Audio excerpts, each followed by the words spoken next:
사용할 수 없는 핵무기보다 사용할 수 있는 현무사가 더 유용할 수 있다. 사실상 벙커스터 소형 핵무기보다 파괴력이 뛰어나다. 현무사 미사일이 개발됐다. 두 발을 발사해서 한 발은 성공하고 한 발을 중단시켰는데 사실상 성공이라고 할 수 있다. 현무사는 미사일 무게 제한이 풀리자마자 바로 개발했는데 사거리 제한이 풀리면 바로 개발할 수 있도록 오래전부터 기술 준비가 된 것으로 봐야 한다. 현무사는 2톤에 달한다. 어느 나라도 만들지 않은 무기인데 굳이 이런 무기를 만들 필요가 없기 때문이다. 우리나라는 주변 국가, 북한 그리고 핵을 가질 수 없는 특수한 상황 때문에 이런 무기를 개발할 수밖에 없었다. 현무사는 무기화시켰다. 2톤의 폭발력이 어느 정도인지 실제로는 가늠하기 힘들다. 이는 2톤 혹은 3, 4톤짜리 혜성이 지면에 떨어지는 것과 같은 효과를 낸다. 다만 계산상으로는 콘크리트 28m 일반 지층 100m 일반 지층 100m까지 파괴가 가능하다고 한다. 그런데 실제로는 정확한 탄두 중량도 파괴력이 얼마인지 알려지지 않고 있다. 현무사 개발은 두 가지 의미를 갖는다. 첫째는 우리나라 미사일 개발 기술이 세계 정상급이라는 점이다. 현무사는 탄두가 훨씬 무거운 무게로 봤을 때 가분수 미사일이다. 이런 미사일을 쏘아 올리고 목표물에 정확하게 수직으로 떨어지게 할 수 있다는 것은 사실상 모든 미사일 개발이 가능하다는 것이다. 우리나라는 최정상의 미사일 기술을 보유하였다.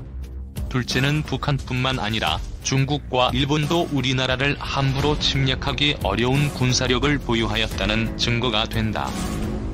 이미 중국 밀리터리 방송에서는 현무사를 사심층 보도하며 상당히 위협적이니 무기로 보고 있다.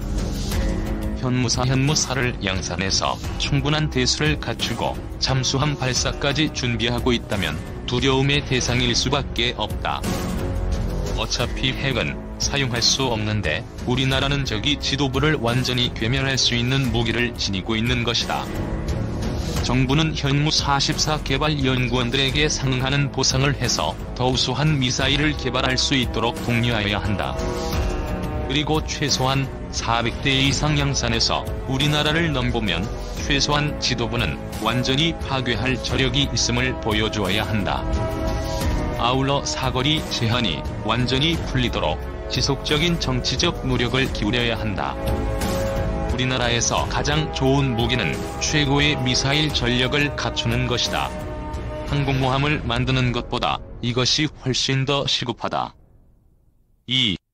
북한이 현무-4 해킹에 더 센 미사일 개발?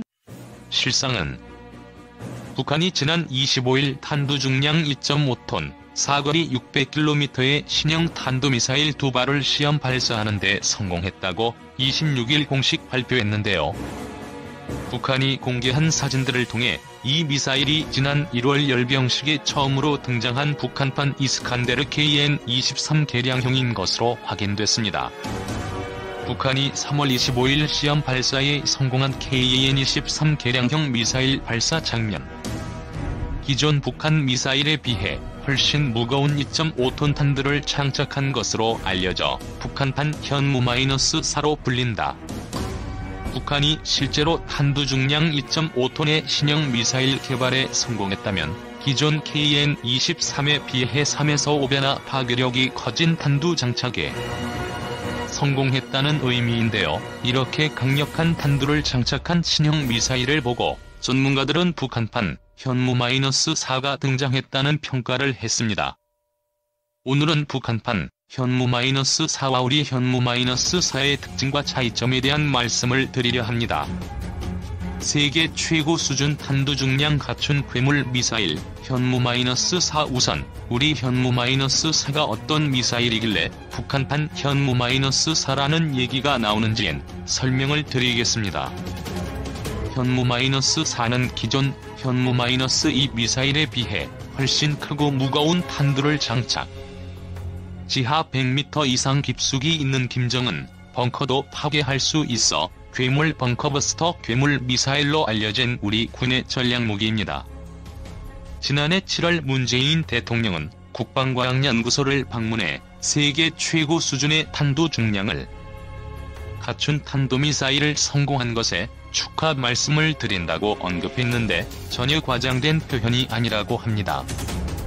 현무-4의 탄두 중량은 2톤으로 알려졌는데요. 이 때문에 북한이 현무-4를 능가하는 2.5톤 탄두 미사일을 만드는데 성공했다는 얘기도 나옵니다.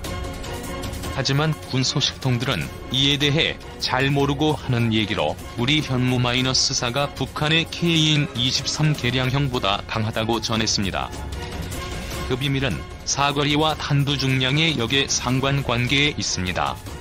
현무-4 탄두 중량이 2톤이라는 것은 800km를 기준으로 한 것으로 알려졌습니다. 한미 미사일 지침상 최대 사거리가 800km이기 때문에 최대 사거리에서 2톤 탄두를 달 수 있다는 것입니다.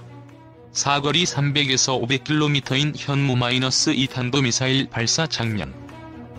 현무-4는 사거리 300에서 500km일 경우 4에서 5톤 이상의 탄두를 장착, 세계 최대급 탄두를 단 괴물 벙커버스터로 불린다. 상식적으로도 쉽게 이해하실 수 있겠지만 사거리가 줄어들면 더 무거운 탄두를 달 수 있습니다. 만약 현무-4의 사거리를 300에서 500km로 줄인다면 탄두 중량은 4에서 5톤 이상으로 늘어날 수 있다고 하는데요. 제가 지난해 7월 밀톡에서 처음으로 단독 보도했던 내용입니다. 현무-4, 북한판 현무-4보다 무거운 탄두 운반하고 형태도 달라. 미로종 등 강대국을 포함해 세계 각국 단거리 탄도미사일들의 탄두 중량은 대개 500kg에서 1톤 수준이어서 4에서 5톤 이상 수준은 세계적으로 유례가 없는 것입니다. 물론 사거리 5,500km 이상인 대륙간 탄도미사일은 4에서 5톤 이상의 탄두를 단 것들도 있지만요. 현무-4의 정확한 탄두 중량과 형태는 극비에 붙여져 있어 이에 대해선 저도 정확히 알지 못하고 있습니다. 다만 형태는 탄두가 비정상적으로 큰 가분수 미사일로 추정되고 있습니다. 일각에선 북한이 우리 현무-4를 해킹해 북한판 현무-4를 만든 것 아니냐는 의문도 제기하고 있습니다만 정통한 소식통들에 따르면 두 미사일 형태가 상당히 달라 해킹 가능성은 희박하다고 합니다. 북한의 KN-23 개량형은 한일 당국이 450km를 비행했다고 발표했지만 북한은 600km를 날아갔다고 주장했습니다. 2.5톤 탄두를 달고 우리 군당국 발표대로 450km를 비행했다면 우리 현무-4에 비해 확실히 탄두 탑재 능력이 떨어진다고 볼 수 있겠지요. 북주장대로 600km를 날아갔다고 해도 탄두 중량은 현무-4보다 약하다고 볼 수 있습니다. 주한 미군 사드 발사대 6기와 지원장비 등이 배치된 경북 성주 사드기지. KN-23 개량형은 단 한 발로 사드기지를 초토화할 수 있는 것으로 평가된다. 출처 연합뉴스. 하지만 KN-23 개량형이 현무-4보다 다소 약하다 하더라도 기존 북한 미사일에 비해 훨씬 강력한 탄두를 장착하고 있는 만큼 우리 군에겐 심각한 위협입니다. 정보 당국의 분석에 따르면 2.5톤 탄두에 수백에서 1000개 이상의 자탄을 가진 확산탄을 장착할 경우 직경 1km 이상에 달하는 지역을 초토화할 수 있다고 합니다. 이는 축구장 약 150개에 달하는 크기라는데요. 직경 400에서 500m 지역에 배치된 것으로 알려진 주한미군 성주 사드 기지의 6개 발사대와 지원시설 등은 단 한 발로 무력화할 수 있는 수준입니다. 주한미공군의 중추인 오산기지, F-35 스텔스기가 배치된 청주기지 등은 북한의 최우선 공격 목표들인데요. 이들 기지는 가로 4km, 세로 3km가량 크기입니다. 이들 기지는 10여 발이면 단기간 내 회복이 어려운 수준으로 파괴할 수 있다고 합니다. 북한판 현무-4 사드 기지 계룡대 벙커단 한 발로 무력화 가능. 한미 양국군의 지하 지휘 벙커를 파괴하기 위해 지하 관통 탄두를 장착했을 경우도 파괴력이 엄청납니다. 그동안 북한의 스커드나 노동 미사일은 정확도가 워낙 떨어져 한미 양국군의 지하 지휘 벙커를 정확히 타격할 가능성은 매우 낮았습니다. 사실 한미 양국군도 이에 대한 걱정을 별로 하지 않았지요. 그런데 이제 정확도가 크게 높아진 KAN-23 개량형이 등장해 얘기가 달라지게 된 겁니다. 2.5톤 탄두는 지하 수십 미터를 관통해 파괴할 수 있는 것으로 평가되는데요. 합참, 계룡대 3군본부 지하벙커 등은 쉽게 무력화할 수 있는 것으로 보입니다. 전면전시 한미군 수뇌부 지휘 벙커인 탱고나 우리 정부 지휘 벙커인 B1 문서고의 경우 산화강암 속에 있어 탄두가 관통하지 못할 수 있습니다. 하지만 엄청난 충격파에 의해 붕괴되거나 지휘 통제 장비가 무력화되는 피해를 입힐 수 있다고 합니다. 일각에선 북한판 현무-4의 등장을 보고 김정은 북한 국무위원장의 대남 승부욕이 작용한 거 아니냐는 얘기도 나옵니다.